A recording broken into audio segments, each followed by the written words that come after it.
في الكتاب موسى إنه كان مخلصا وكان رسولا نبيا وناديناه من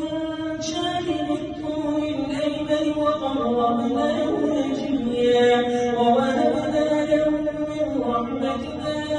أخاه هارون نبيا واذكر في الكتاب إسماعيل إنه كان صادق الوعد وكان رسولا نبيا وكان يأمر أهله بالصلاة والزكاة وكان عند ربه مرضيا واذكر في